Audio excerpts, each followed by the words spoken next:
é de Alagoas, o Arthur Lira também, e eles não se bicam, eles se detestam. As manifestações de ambos a respeito do outro, o outro do um, expressam um ódio pessoal e, infelizmente, é nesse nível, um sentimento mútuo ali, e não escondem, não fazem de conta que colocam questões nacionais ou mesmo locais de Alagoas como mais importantes do que suas desavenças pessoais. Não fazem de conta.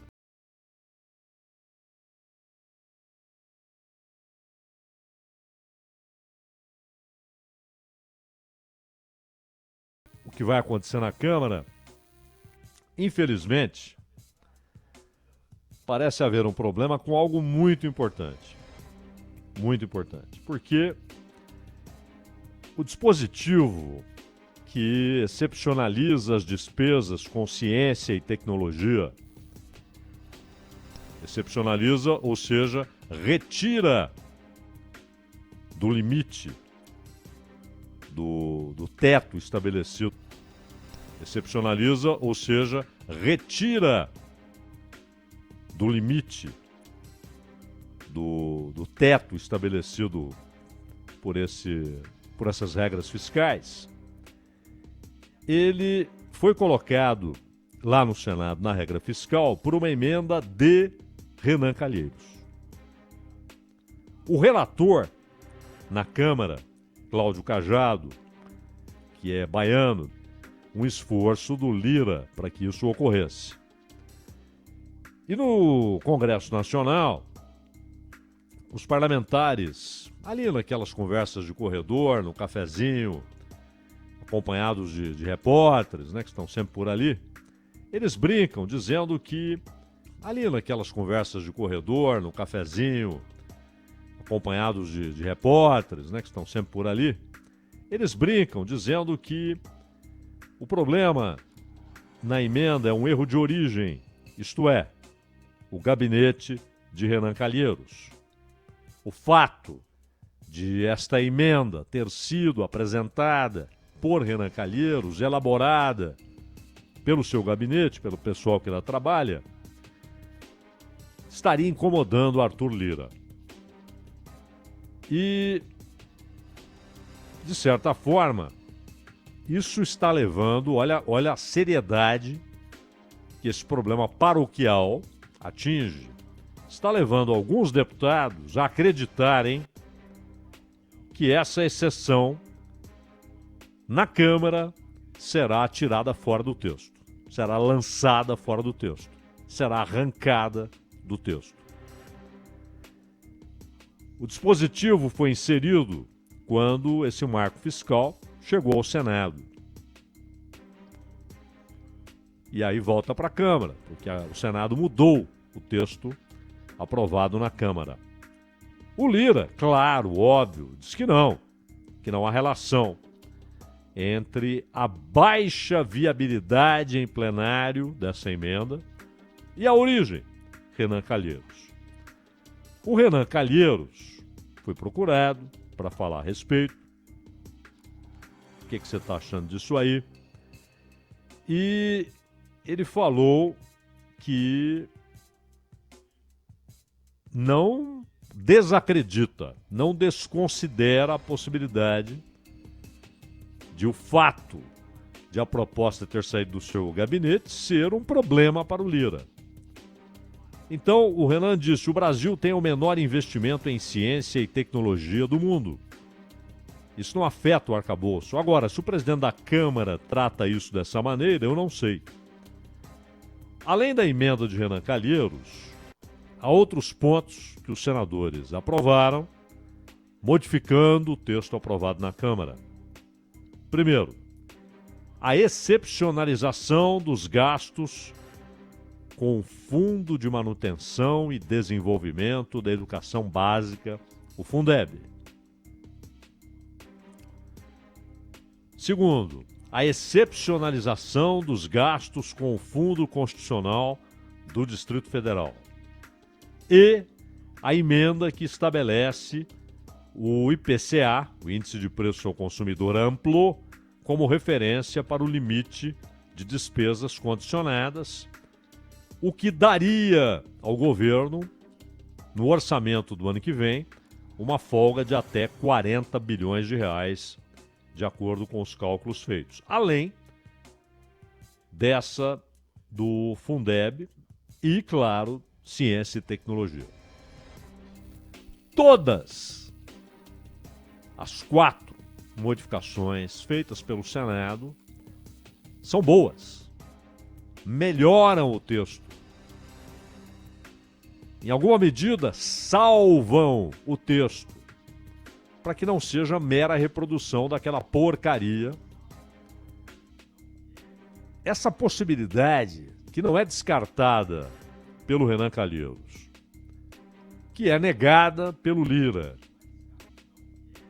Essa possibilidade, que não é descartada pelo Renan Calheiros, que é negada pelo Lira, mas que é considerada por deputados, por gente que trabalha ali com o Lira no dia a dia, que dão até risada disso, tal, olha que engraçado, paroquial, mas que é apenas mais uma nas inúmeras, incontáveis, que foram decisivas na política brasileira, que tornaram a política brasileira medíocre, que mostraram que interesses pessoais, que rixas paroquiais, que disputas pessoais por poder,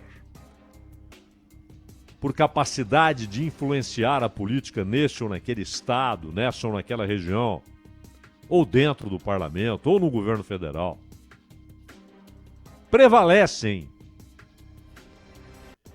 sobre, não, ou dentro do parlamento, ou no governo federal, prevalecem sobre o interesse público. Então, os camaradas se comportam como se fossem príncipes, com direito natural ao poder, com direito natural à possibilidade de legislarem, de estabelecerem as leis do país. Isso é por causa de um outro assunto, sobre uma das perspectivas de análise histórica, por exemplo, a luta de classes, que se dá no campo da produção, dos meios de produção, no campo econômico, mas com consequências e reproduções e reflexos em função dos meios de produção, no campo econômico, mas com consequências e reproduções e reflexos em todas as relações sociais e até nas produções culturais. Nessa perspectiva, Renan Calheiros e Arthur Lira estão do mesmo lado. Representam o mesmo lado. Histórico, inegável.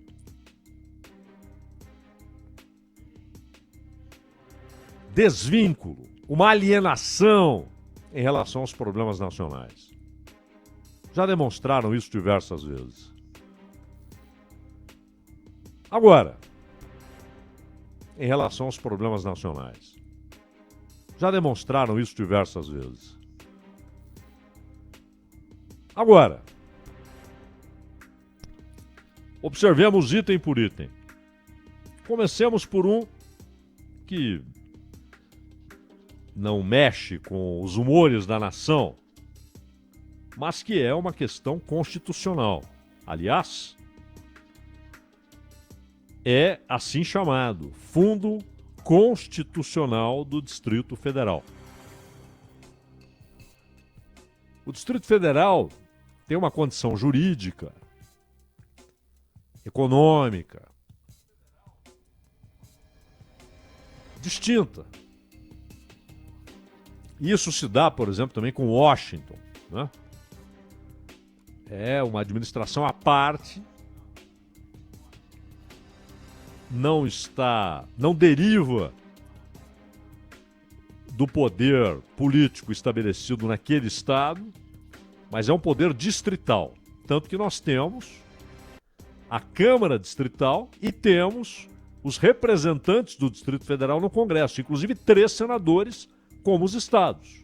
Assim como os estados têm 3 senadores cada, o Distrito Federal tem.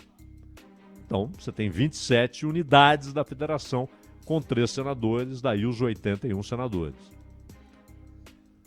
Mas é uma obviedade, né, que, por sua peculiaridade jurídica e econômica, o Distrito Federal não sobrevive sem um fundo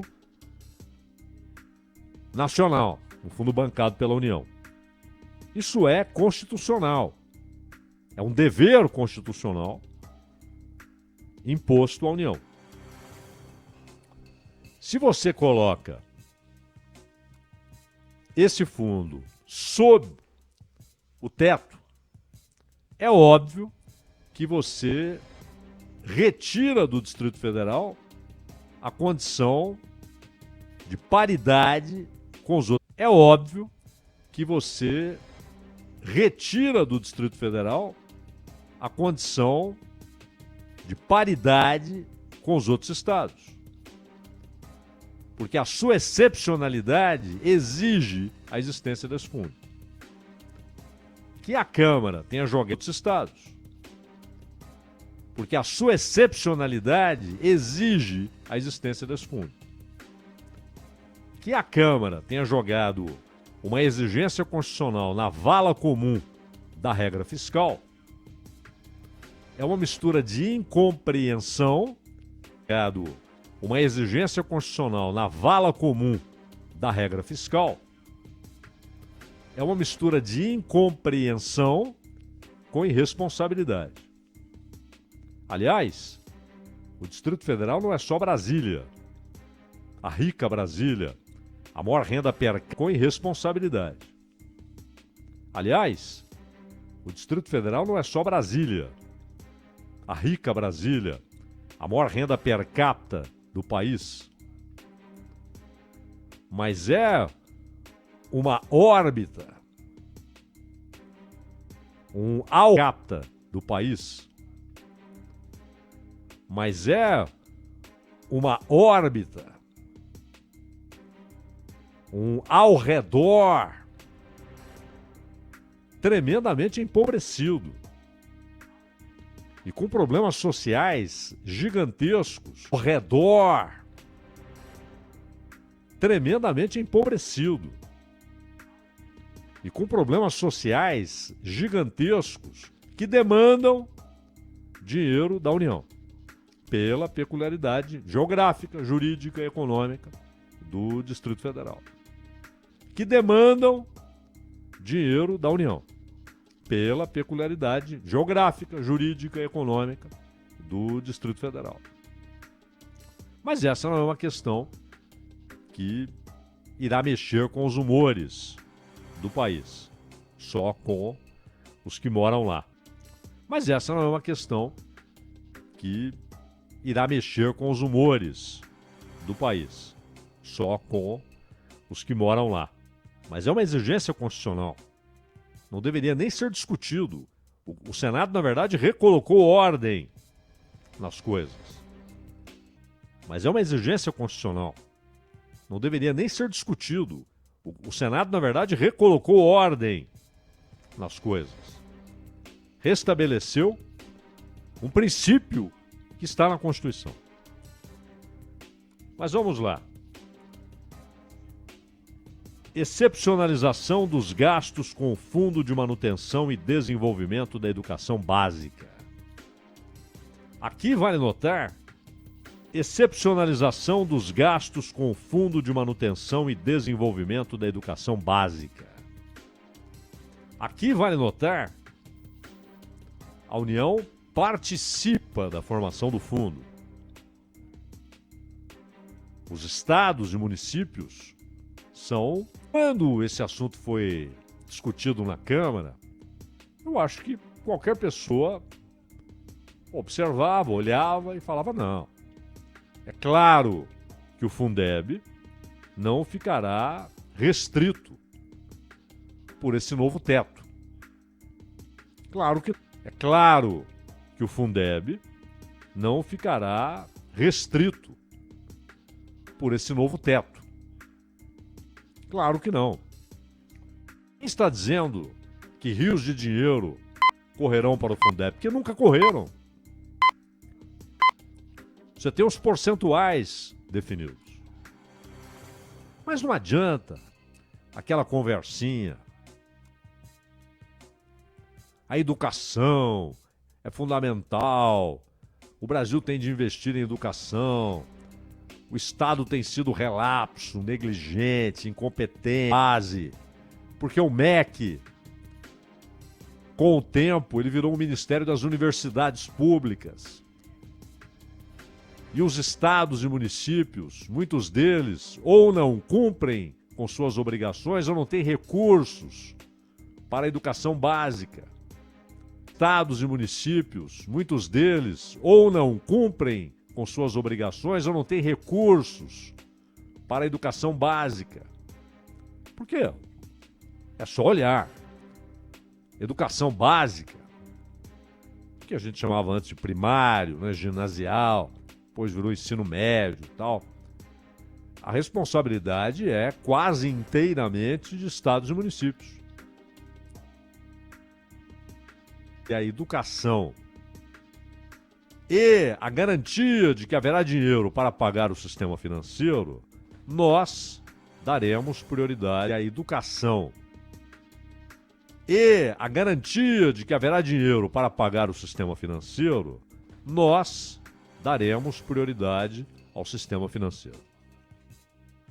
É igual à saúde. O Congresso finalmente aprovou um piso nacional, com muito atraso, para enfermeiros, né?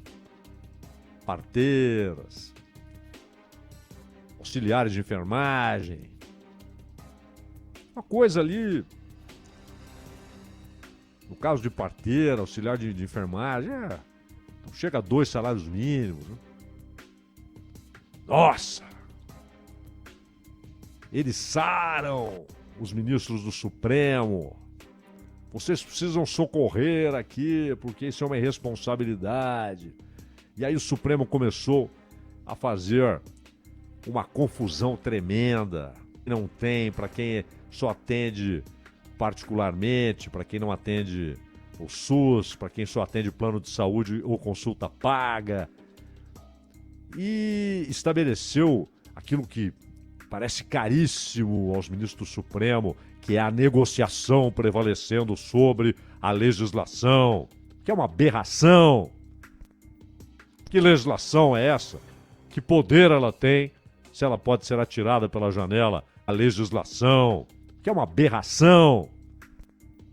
Que legislação é essa? Que poder ela tem se ela pode ser atirada pela janela por uma negociação de desiguais ou entre desiguais? Então, aí na pandemia, viva o SUS, viva os profissionais de saúde, esses heróis. Tá bom, vamos botar um fundo, um piso aqui. Aí já é demais. Né? Limitemo-nos aos discursinhos, aos agradecimentos demagogos. Agora, o alto escalão do poder, o andar de cima, a casta superior, aposentadorias formidáveis. Mas e aí, ministro Barroso, e a pensão? Estão cortando metade da pensão, aposentadorias formidáveis. Mas e aí, ministro Barroso, e a pensão? Estão cortando metade da pensão. Não, mas pensão não é para manter padrão de vida. É algo... Não, mas pensão não é para manter padrão de vida. É algo provisório. Que desvínculo com a realidade, que alienação. Senhores deputados, provisório. Que desvínculo com a realidade, que alienação. Senhores deputados, o fundo para a educação vai ficar sob esse teto baixo? Sim, claro que sim. Não podemos perder de vista. A gente brinca aqui de superávit primário, ou seja, superávit sem contar. Você faz a conta, dá superávit, porque você não conta pagamento de juros. Superávit sem contar pagamento de juros é uma cascata. Não é primário, não, é cascata. É uma irrealidade. Não existe. Porque o Estado paga juros. Todos os entes. Os prefeitos, os governadores, o governo federal. A dívida é pública. Mas aí não, o importante é termos o superávit fiscal. Não. O fato é que é preciso fazer escolhas. Não há risco de moratória, não há risco de incapacidade de pagamento, mas é preciso, com uma preocupação paranoica, garantir que tudo ficará restrito, abaixado de joelhos, sob um teto que parece descer cada vez mais, para que não falte recurso para pagamento ao sistema financeiro. Escuta, ciência e tecnologia. O Brasil tem um investimento em ciência e tecnologia baixíssimo. Isso tem consequências econômicas e, portanto, sociais óbvias.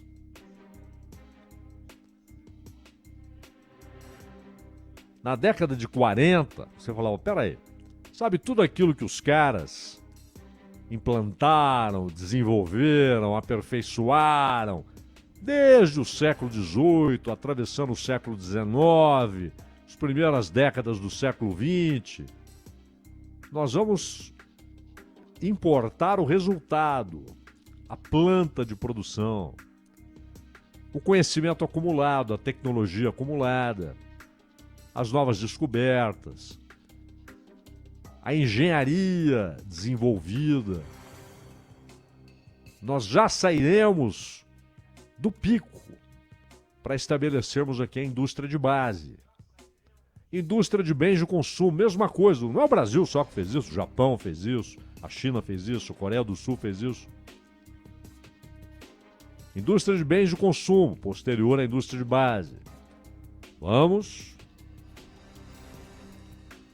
desenvolvê-la a partir de um ponto muito elevado, com 2 séculos de conhecimento acumulado, 2 séculos de desenvolvimento tecnológico. Nós partimos daqui, não temos de ir lá pro ponto zero. Hoje não. Hoje você tem de investir em tecnologia por motivos econômicos, de produção, porque senão a sua indústria ficará obsoleta. É por isso que estão falando em neoindustrialização. Não é só reindustrialização, mas uma industrialização que parta dessa premissa.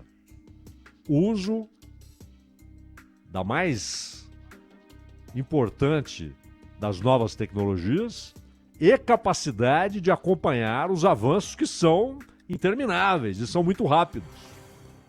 Se não, vamos continuar nessa e cada vez mais vendendo comida, vendendo minério e comprando tecnologia incorporada, comprando produto industrializado. E a indústria que eleva a média salarial, a renda média, o padrão de vida, portanto, e que é fundamental para que você tenha prosperidade como algo realizável, factível, a indústria vai murchar e será engolida pela concorrência. E aí, investimentos em ciência e tecnologia também ficarão ali de joelhos sob o teto? Os deputados, sim. Aí o Senado corrige isso. Ciência e tecnologia, a questão constitucional do Distrito Federal. Essa emenda que estabelece o IPCA como referência. Aqui o efeito, ele não é permanente, né? Calcula-se aí essa folga de 40 bilhões para o ano que vem. Tomara que haja, mas não é permanente, isso é variável. E educação. Todas as correções foram feitas. A Câmara pode até, na sua maioria, entender que não. E aí será a sociedade que terá de olhar no espelho e falar, escolhemos esses caras como representantes. Agora, isso não dá direito a presidente da Câmara, senador, a ninguém cujo poder é delegado pelo povo, não dá direito a esses caras de usarem critérios pessoais, amizades, inimizades, disputas pessoais por poder, por influência, intransigências, ressentimentos, como referência para tratar dessas questões essenciais. Eles não têm esse direito. Interessa se o projeto saiu lá do gabinete do Renan. O que interessa é o que diz o projeto. E mais, o presidente da Câmara, que tem o poder de acelerar, desacelerar, evitar, provocar votações,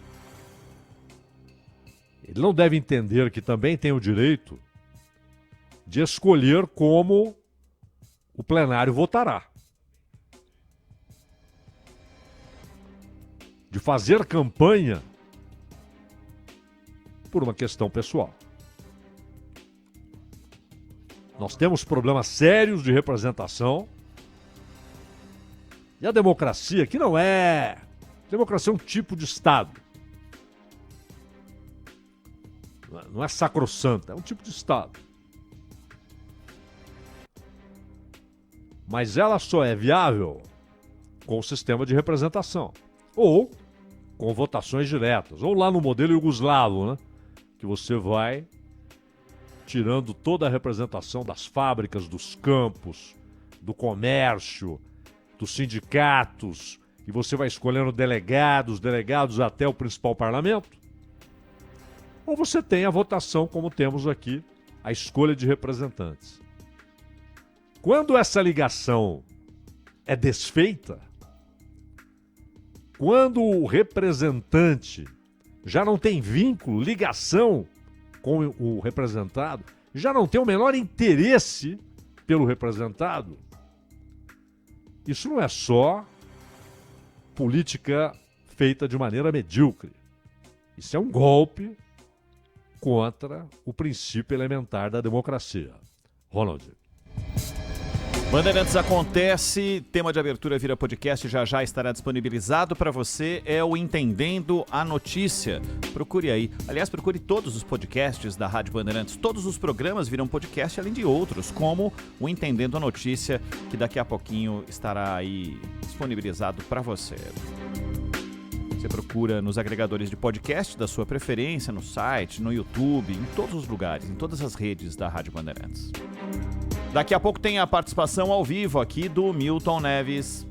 Rede Bandeirantes de Rádio.